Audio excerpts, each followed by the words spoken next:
Sahabat Humas, apakah kalian tahu kalau tempo bunyi sirene ambulans tergantung situasinya?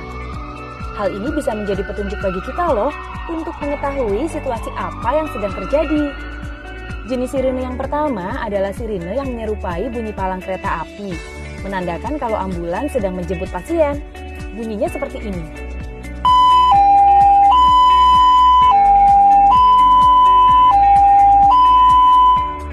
Jenis sirene kedua berarti ambulans sedang membawa pasien yang tidak darurat, seperti ini.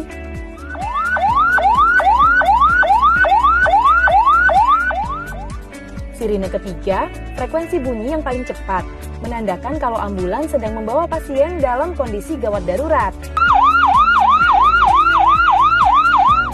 Yang terakhir, frekuensi bunyi yang paling unik dan paling lambat, menandakan kalau ambulans atau mobil jenazah sedang membawa jenazah.